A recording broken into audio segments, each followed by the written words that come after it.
ఈరోజే ఆషాఢ ద్వాదశి, పైగా మంగళవారంతో కలిసి వచ్చింది. మంగళవారం ద్వాదశి రావడం వల్ల ఈ రోజుకు మరింత విశేషత పెరిగింది.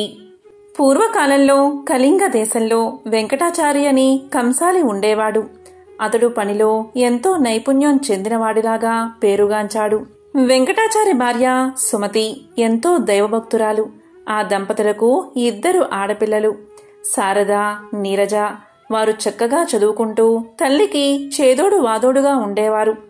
వెంకటాచారి నైపుణ్యం కలవాడే, కాని ఏమాత్రం కల్తీకి పాల్పడకుండా ఎంతో నిజాయితీగా పనిచేసేవాడు.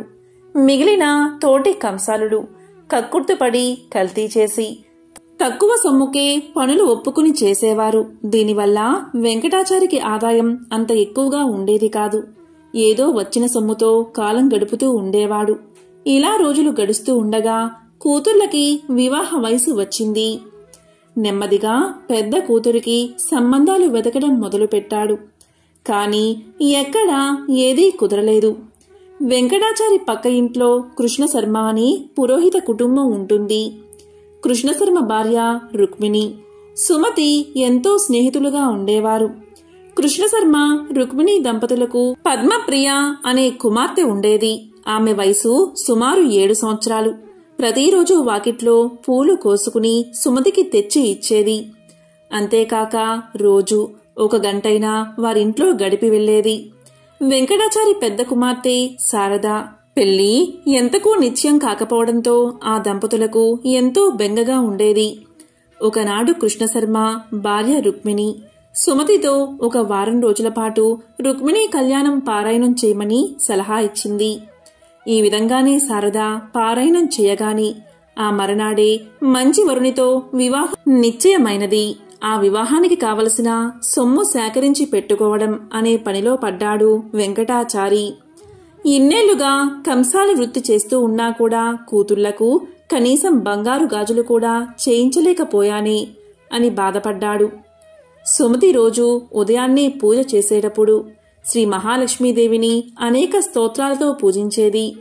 వివాహం దగ్గర పడుతున్నదని దయచేసి వివాహానికి కావలసిన సొమ్ము సమయానికి అందివచ్చేలాగా అనుగ్రహించమని ఆ తల్లిని ప్రార్థించేది.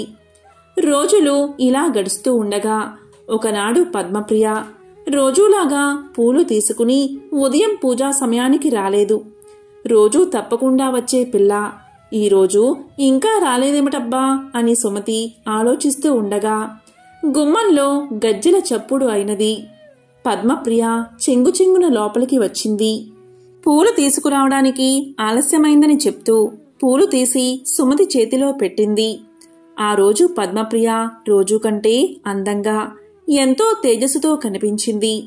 సుమతి పద్మప్రియను ఈరోజు నీ పుట్టినరోజా, ఎంత చక్కగా అలంకరించుకున్నావు అని అడిగింది. దానికి పద్మప్రియ లేదు అత్తయ్య, రోజు ఇలాగే తయారవుతాను. స్నానం చేయడం కాస్త ఆలస్యం కావడంతో పూలు తీసుకురావడం ఆలస్యమైంది.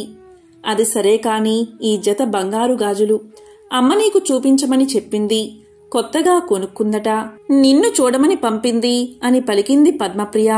అప్పుడు సుమతి ఆ గాజులు తన చేతిలోకి తీసుకుని చూస్తూ ఉండగా పద్మప్రియ ఇప్పుడే వస్తాను అత్తయ్య అని చెంగున బయటకు వెళ్లిపోయింది. సుమతి ఆ గాజులను దేవుడి దగ్గర ఉంచింది.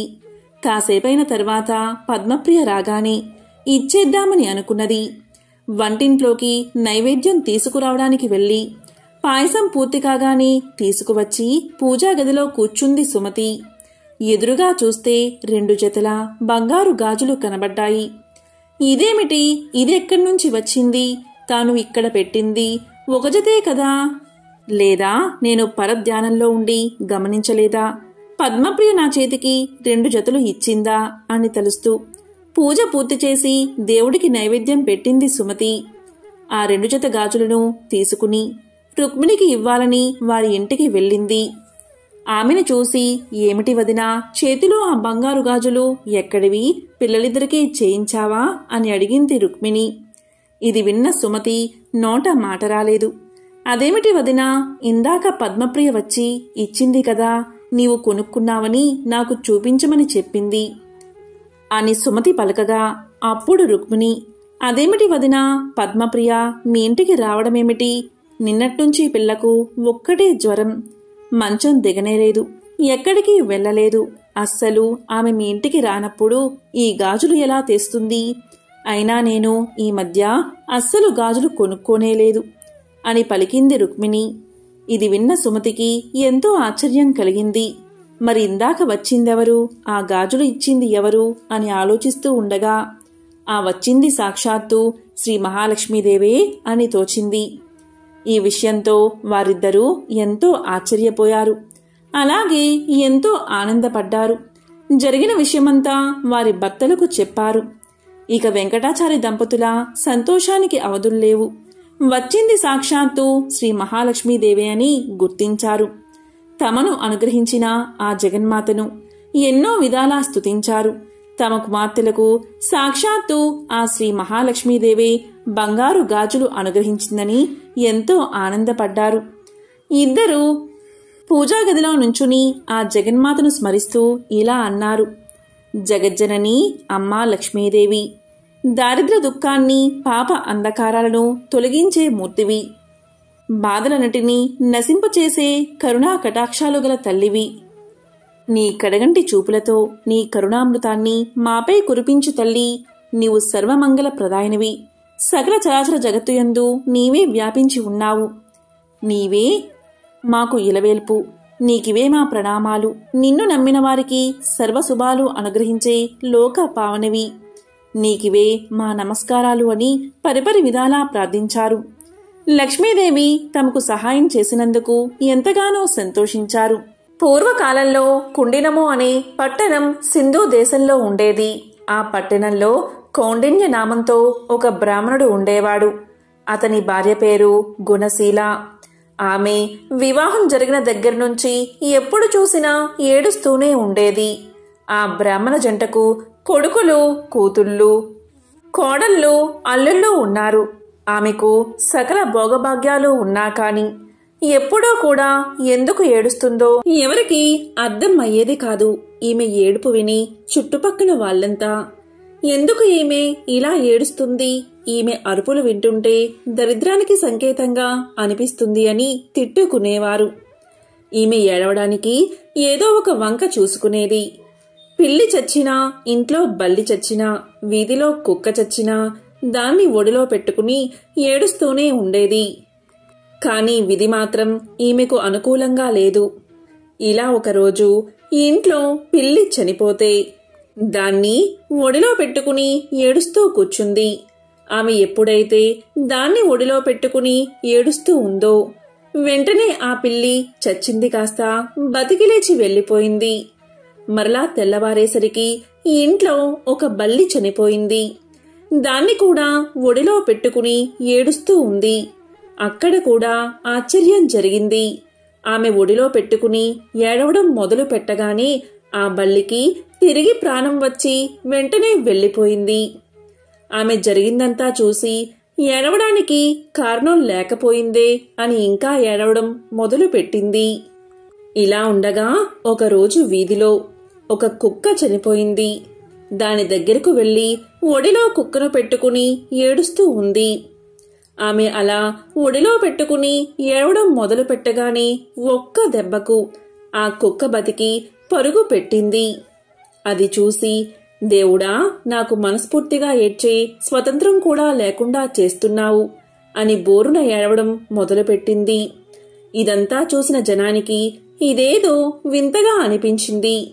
అలా వారు ఆమె వైపు విచిత్రంగా చూడసాగారు. ఇక ఏడవడానికి కుదరడం లేదు అని ఒక ఉపాయం చేసింది. బయట ఉన్న తేలులను తీసుకువచ్చి ఉప్పు పాత్రల్లో, మిగతా పాత్రల్లో తేలులను జర్రులను ఉంచింది. ఎందుకు అంటే కూతుర్లు, కోడళ్ళు అలా వంట నిమిత్తం చేతులు ఆ పాత్రలో పెట్టగానే అవి కుడతాయి గనక ఆ నొప్పితో వారు ఏడుస్తూ ఉంటే వారి పక్కన కూర్చుని ఏడవచ్చు అని ఈమె ఆలోచన. కాని విధి మాత్రం ఆమెకు వ్యతిరేకంగా ఉంది. కూతుర్లో కోడళ్ళు వాటిలో తమ చేతులు పెట్టగా జర్రెలు అలాగే తేల్లో వస్తువులుగా మారిపోయాయి. అంతేకాదు, తన కొడుకుల బట్టల్లో పాములు ఉంచేది.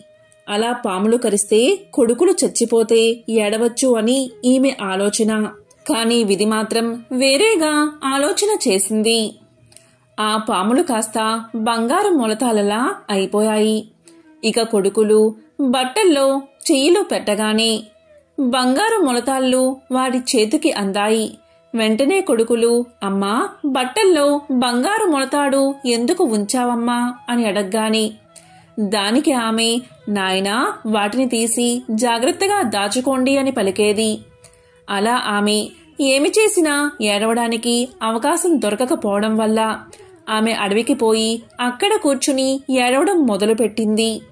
అలా ఏడుస్తున్న సమయంలో పార్వతీ పరమేశ్వరులు ఆ మార్గం గుండా పోతూ ఆమెను చూసి ఇలా పలికారు. ఎందుకమ్మా ఏడుస్తున్నావు అని అడగ్గా దానికి ఆమె ఇలా సమాధానం చెప్తుంది. ఓ మహనీయ దంపతుల్లారా, నాకు అష్టైశ్వర్యాలు ఉన్నాయి, కానీ ఎప్పుడు ఏడవాలనే బుద్ధి పుడుతుంది. అలా ఏడుస్తుంటేనే నాకు మంచిగా అనిపిస్తుంది.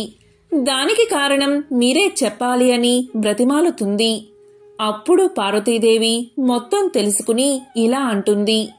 ఓ గుణశీల, పూర్వం నీవు కందాబచ్చలి నోమును నోచావు, కానీ దానికి ఉద్యాపన చేయడం మర్చిపోయావు. అందువల్లే ఈ జన్మలో ఈ గ్రహచారం నీకు పట్టింది. నీవు ఈ నోము నోయడం వల్ల మంచి సంతానం సర్వభోగాలు కలిగాయి అని పలకగా గుణశీల అమ్మవారిని చూసి, అమ్మా, ఈ నోముకు ఉద్యాపన ఎలా చెయ్యాలో చెప్పమని కోరింది. దానికి అమ్మవారు ఇలా చెప్తుంది. అయితే విను. వెండితో కంద దుంపను చేయించు, బంగారంతో బచ్చలి తీగ చేయించు, మంచి కంద సేరు, బచ్చలి అరసేరు, 5 మానికల బియ్యం, పసుపు కుంకుమలతో, నల్ల పూసలు, రవికల గుడ్డలు, మెట్టెలు, మంగళ సూత్రాలతో, ముత్తైదువులకు దక్షిణ తాంబూలాలతో వాయనాలు సమర్పించు అని పార్వతీదేవికి చెప్పింది. అంతట గుణశీల ఇలా పలుకుతుంది. అయితే తల్లి, నేను వచ్చేంత వరకు ఇక్కడే ఉండమని ప్రార్థించి పరుగు పరుగున ఇంటికి పోయి అన్ని వస్తువులు తీసుకువచ్చి పార్వతీ అమ్మవారికి సమర్పించి ఉద్యాపన చేసింది. ఇక పార్వతీ అమ్మవారు నిండు హృదయంతో ఆమెకు ఆశీస్సులు అందించారు. అంతతో అమ్మవారు అంతర్ధానమయ్యారు. ఇక గుణశీల ఇంటికి వచ్చి జరిగిందంతా ఇంట్లో వారికి చెప్పేసరికి అందరూ ఆశ్చర్యపోయారు. 4 జాతుల వారు కుల భేదం లేకుండా ఈ వ్రతాన్ని ఆచరిస్తే సమస్త దుఃఖాలు తొలగిపోతాయని ఆమె చెప్పింది. దాంతో అందరూ కందాబచ్చలి వ్రతాన్ని ఆచరించి సర్వదుఃఖాలను పోగొట్టుకుని సుఖంగా జీవించారు. ఈ వ్రత కథను ఎవరైతే వింటారో వారికి సమస్త దుఃఖాలు తొలగిపోయి సకల శుభాలు కలుగుతాయి. పూర్వం గండకీ నదీ తీరాన ఉన్న సిరిపురం రాజ్యాన్ని వేరసేన మహారాజు జనారంజకంగా పరిపాలిస్తూ ఉండేవాడు.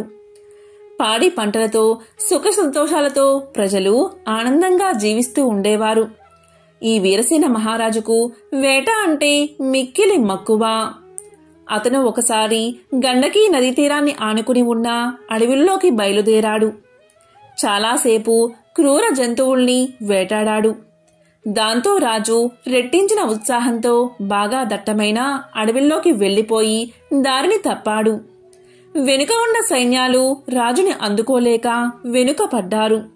ఇలా 2 రోజులు గడిచాయి.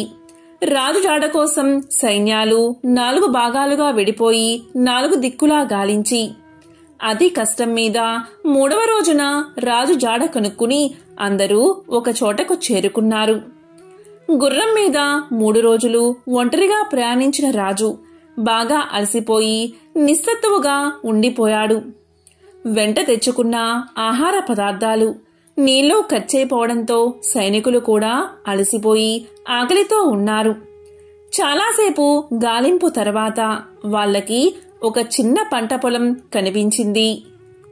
దాంట్లో చెరుకు, మొక్కజొన్న పంటలు ఉన్నాయి. దాంతోపాటు మామిడి, సీతాఫలం బాగా విరగకాచి ఉన్నాయి. మధ్యలో తీయని నీటితో కూడిన ఒక బావి ఉంది. ఇక సైనికులంతా ఆ పొలంపై పడి ఎవరికి కావలసిన వారు తీసుకుని కడుపు నిండా తిని మధురమైన బావినీరు తాగి మహారాజుకి కావలసిన ఫలాలు, చల్లని నీరు ఇచ్చి రాజును సేద తీర్చారు. కాసేపటికి తేరుకున్న మహారాజు తన సైన్యంతో సహా రాజ్యాన్ని చేరుకున్నాడు. కాని చిత్రంగా మరుసటి రోజు నుంచి రాజుకి తీవ్ర అశాంతి, అనారోగ్యం మొదలయ్యాయి. రోజు రోజుకి క్షీణిస్తూ మంచం పట్టాడు మహారాజు. రాజవైద్యులు ఎన్ని చికిత్సలు చేసినా రాజుకి ఆరోగ్యం చేకూరలేదు. ఈ విధంగా రోజులు నెలలు గడిచినా కూడా తన రోగం తగ్గకపోయేసరికి రాజు తన గురువైన తపోధనుడైన సదానంద మహర్షిని పిలిపించి తన సమస్యను పూర్తిగా వివరించాడు. అప్పుడు ఆ మహర్షి తన దివ్య దృష్టితో జరిగిందంతా తెలుసుకుని ఇలా పలికాడు. రాజా, రాజన్నవాడు ప్రజల్ని క్రూర మృగాల నుంచి రక్షించాలి. అది కూడా ప్రజలు క్రూర జంతువుల వల్ల తమకి ప్రాణభయం ఉందని ఫిర్యాదు చేసినప్పుడు మాత్రమే చేయాలి. కాని నీవు మృగ వినోదం కోసం అకారణంగా జంతువుల్ని వేటాడి మూగ జంతువుల్ని హింసించావు. పైగా నీ సైనికులు ఓ పైరు పంటలో చొరబడి పేద రైతు యొక్క కష్టాన్ని దోచుకుని తిన్నారు. అందులో కూడా నీ సైనికులు అతని అనుమతి తీసుకోలేదు. అందులో నీకు కూడా భాగం ఉంది. ఆ పాపం కలిపురుషుడిగా మారి నిన్ను వేటాడుతుంది అని చెప్పాడు మహర్షి. ఇది విన్న రాజు ఎంతో ఆశ్చర్యపోయి ఇలా పలికాడు. మహాత్మా, మన్నించండి. నేను ఈ దేశపు రాజుని కదా. నా రాజ్యంలో ఉన్న సకల ప్రజల మీద, వాళ్ళ ఆస్తుల మీద, ధనధాన్యాలు, పంట పొలాలు, తోటలు, వ్యాపారాలు అన్నిటిపైన నాకు సర్వాధికారాలు ఉన్నాయి కదా. మరి నాకు పాపం ఎలా అంటుతుంది అని అడిగాడు. దానికి మహర్షి ఇలా చెప్పాడు. రాజా, నువ్వు చెప్పింది నిజమే. స్వయంగా నువ్వు ఆ రైతు తోటలోకి వెళ్లి నీకు కావాల్సింది తిని నీ సైనికులకు పంచినా నీకు దోషం అంటదు.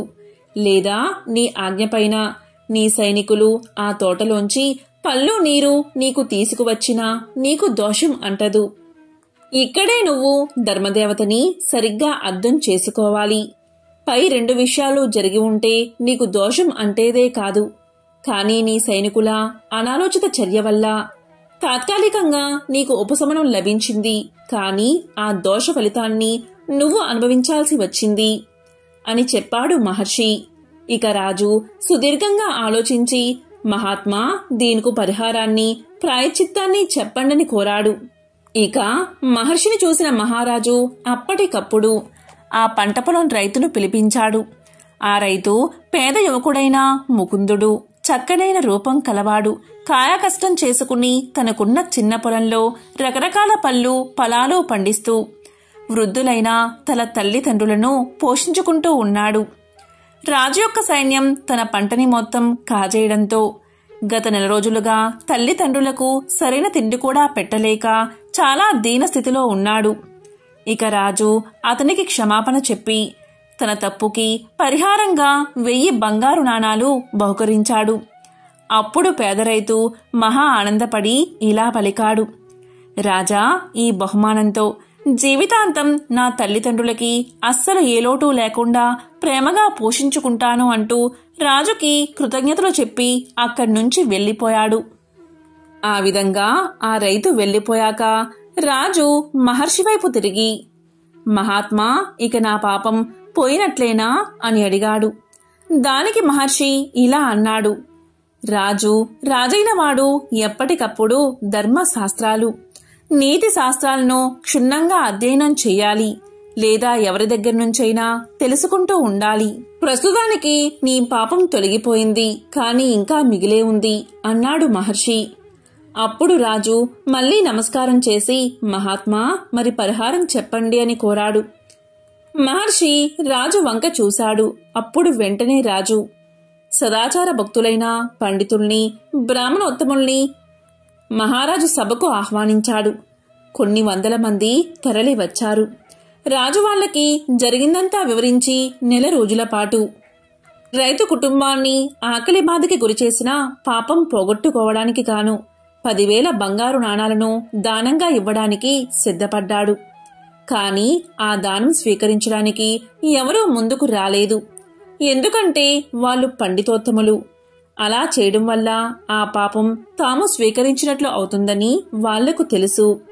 ఇక రాజు నిరాశగా వాళ్ల వైపు చూస్తూ ఉండగా విశ్వవేతుడు అనే బ్రాహ్మణోత్తముడు లేచి ఆ దానం స్వీకరించడానికి సిద్ధంగా ఉన్నాడని తెలియచేశాడు. ఇక రాజు ఆనందంగా 10,000 బంగారు నాణాలను బహుమానంగా ఇవ్వగాని విశ్వవేదుడు తాను తెచ్చిన 2 బంగారు నాణాలను వాటితో కలిపి అక్కడ చేరిన పండితులకు, బ్రాహ్మణులకు ఉచితంగా పంచేశాడు. ఇలా చేయడం వల్ల ఆ పాపఫలం అతనికి అంటలేదు. ఇక రాజు అతన్ని చూసి ఇలా పలికాడు, మహానుభావా, తమ పరిస్థితి మెరుగుపడాలని అంత పెద్ద మొత్తం దానంగా ఇచ్చాను. ఇప్పుడు తమకి నేను ఇచ్చిందేముంది అన్నాడు. మీరేమో నేనిచ్చిన ధనాన్ని దాన ధర్మాలు చేసి మీ పాపం పోగొట్టుకున్నారు. ఇప్పుడు నేను మీకు ఎలా సహాయం చేయగలను అని అడగ్గా దానికి ఆ బ్రాహ్మణోత్తముడు బదులిస్తూ ఇలా అన్నాడు, రాజా, గండకీ నదీ తీరాన ఉభయ సంధ్యల్లో సంధ్యావందనంతో పాటు గ్రామీణుల ఇళ్లల్లో పూజాది శుభకార్యాలలో పౌరహిత్యం చేసుకుంటూ ఉంటాను నేను. ఆ వచ్చిన ధనంతో నేను నా భార్య ఆనందంగా జీవిస్తున్నాం. మీరు నాకేమైనా సహాయం చెయ్యాలి అనుకుంటే గండకీ నదీ తీరంలో ఒక అపురూప శివాలయాన్ని నాకు నిర్మించి ఇస్తే చాలు. నా శేష జీవితాన్ని ఆనందంగా గడిపేస్తాను. దాంతో మా ఇద్దరి జీవితాలు ఆ పరమేశ్వరుడి అనుగ్రహం వల్ల పరిపూర్ణమవుతాయి అని చెప్పగా రాజు దానికి ఆనందంగా ఒప్పుకుని ఆ బ్రాహ్మణుడికి శివాలయం కట్టించి ధర్మదేవత యొక్క అనుగ్రహం పొంది ధన్యుడు అయ్యాడు రాజు. కాబట్టి అధికార బలంతో ఇతరుల మనస్సును ఎప్పుడూ నొప్పించరాదు. ఇలా చేస్తే మనశ్శాంతి కలుగుతుందని ఈ కథ మనకు తెలియచేస్తుంది. ఎంతో పవిత్రమైన విశేషమైన ఈ రోజు ఈ కథను వింటే చాలు సకల శుభాలు కలుగుతాయి. ఒక బ్రాహ్మణుడికి 5 కొడుకులు ఉన్నారు. వారికి పెళ్లిళ్లు జరిగి భార్యతో హాయిగా కాపురం చేసుకుంటున్నారు.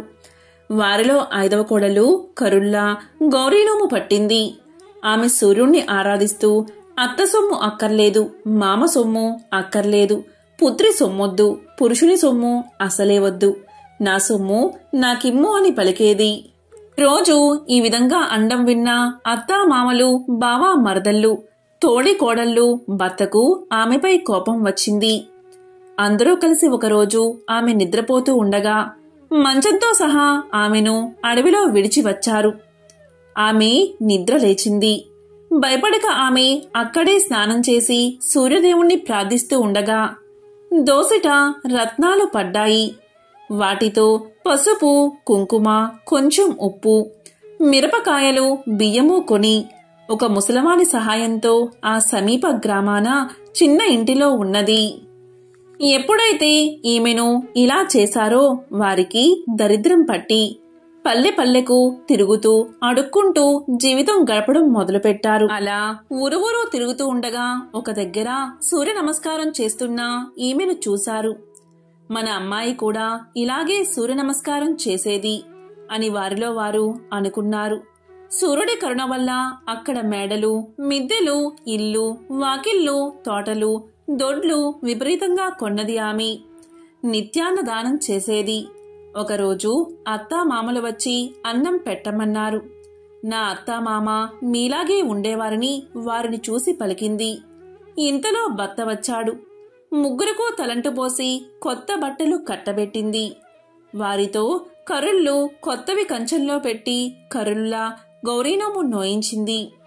ఇలా 5 సంవత్సరాలు చేయించగాని వారి పాపాలన్నీ తొలగిపోయాయి. దాంతో వారు కోడలతో సహా ఎంతో ఆనందంగా జీవనం సాగించారు. ఎంతో పవిత్రమైన విశేషమైన ఈ కథను విన్నవారికి సకల శుభాలు కలుగుతాయి. మంగళవారం సందర్భంగా లక్ష్మీదేవికి సంబంధించిన ఒక విశిష్టమైన కథను ఇప్పుడు ఈ వీడియోలో తెలుసుకుందాం. పూర్వం అవంతి నగరంలో ధర్మయ్య, శ్యామల అనే దంపతులు ఉండేవారు. ధర్మయ్య వడ్రంగి పని చేసుకుంటూ జీవితం గడిపేవాడు. ఆ దంపతులకు 3 కుమార్తెలు. ఒక సంవత్సరం కరువు కాటకాలు వచ్చి ధర్మయ్యకు పని దొరకక ఇల్లు గడవడానికి కూడా చాలా కష్టపడ్డాడు. ఆ తరువాతి సంవత్సరం కూడా కరువుతో దేశమంతా అల్లాడిపోయింది. ప్రజలందరూ తిండి గింజలు దొరకక నానా ఇబ్బందులు పడ్డారు. ఇక ధర్మయ్య పరిస్థితి ఇంకా దారుణంగా ఉంది. తినడానికి 2 పూటల భోజనం కూడా దొరకక మరమరాలు తింటూ ఇల్లంతా కాలం గడుపుతున్నారు. కాని ఆ దంపతులిద్దరూ ఇంత కష్టకాలంలో కూడా భగవంతుణ్ణి మరవలేదు. వారి ఇంట్లో తరతరాల నుండి వస్తున్న శ్రీ లక్ష్మీనారాయణ విగ్రహం ఒకటి ఉంది. ఆ విగ్రహాన్ని రోజు భక్తి శ్రద్ధలతో పూజించేవారు. రోజు ఏదో ఒక పదార్థాన్ని తప్పకుండా నైవేద్యంగా పెట్టేవారు. అయితే 2 సంవత్సరాల నుండి కరువు వల్ల ఇంట్లో ఏ పదార్థమూ లేకపోవడం చేత ఈ ఇంటి ఆవరణలోని తులసి మొక్క నుండి ఒక దళాన్ని శ్రీ లక్ష్మీనారాయణలకు భక్తితో కళ్ళుకు అద్దుకుని సమర్పించేవారు. రోజులు ఇలా గడుస్తూ ఉండగా ఒకరోజు రాత్రి 10 గంటల సమయంలో ఎవరో తలుపు తట్టిన శబ్దం వినబడింది. ఈ వేళలో ఎవరు వచ్చి ఉంటారా అని ఆలోచిస్తూ తలుపు తీసిన ధర్మయ్య దంపతులకు మధ్య వయస్కులో ఉన్న ఒక ముత్తైదువు కనిపించింది. ఆమెలో ఏదో ఒక దివ్య తేజస్సు ధర్మయ్యకు గోచరించింది. ఇంత రాత్రివేళ ఇలా ఒంటరిగా వచ్చినా ఈమె ఎవరై ఉంటుందా అని ఆలోచిస్తూ ఉండగా ఆమె వీరితో ఇలా పలుకుతుంది. నాయనా, నేను పొరుగు ఊరు నుండి మా ఊరు వెళుతూ దారి తప్పి ఇటుగా వచ్చాను. రాత్రి కావడం వల్ల దోవ సరిగ్గా తెలియడం లేదు. ఈ రాత్రి మీ ఇంటిలోనే పడుకుని తిరిగి ఉదయాన్నే వెళ్ళిపోతాను అని పలికింది. అప్పుడు ధర్మయ్య దంపతులిద్దరూ ఆమెను లోపలికి రమ్మని ఆహ్వానించారు. అతిథి భగవంతుడితో సమానం కదా, కాని ఆమెకు ఇవ్వడానికి ఇంట్లో ఏమీ కనిపించలేదు. వాళ్ళకి కాసిన్ని మంచినీళ్లు మాత్రమే ఇచ్చారు. ఇంట్లో పడుకోవడానికి ఒక చాప మాత్రమే ఉంది. ఆ రాత్రి ఆమె ఆ చాపపైనే నిద్రించింది. తెల్లవారగానే వెళ్లడానికి సిద్ధమైంది. అప్పుడు ధర్మయ్య దంపతులిద్దరూ ఆమెతో ఇలా అన్నారు.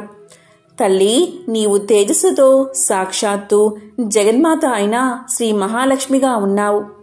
నిన్ను ఒట్టి చేతులతో పంపుతున్నందుకు మాకు ఎంతో బాధగా ఉంది అన్నారు వారిద్దరూ. అప్పుడు ఆమె ఇలా పలుకుతుంది. దంపతులారా, మీరు చింతించవద్దు.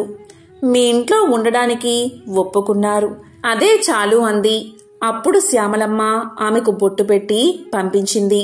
ఆమె వెళ్లిన తర్వాత కాసేపటికి ఇంట్లో ఏదో చప్పుడు వినిపించింది.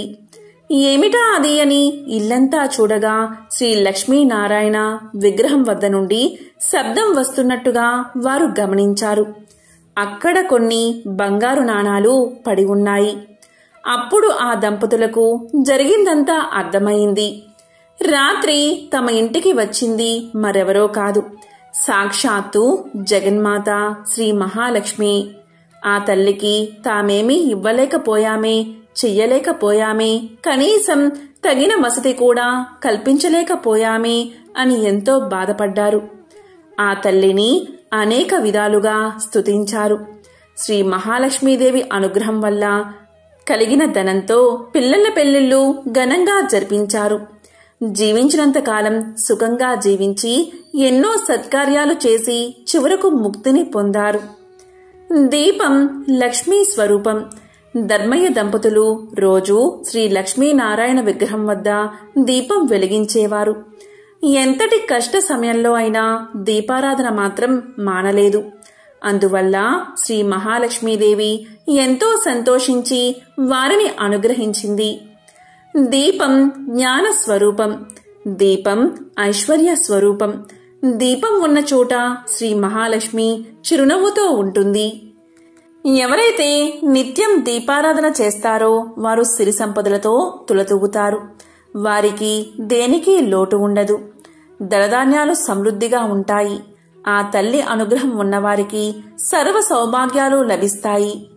ఓ జగజ్జనని జగన్మాత శ్రీ మహాలక్ష్మి, నీకు ఇవే మా నమస్కారాలు.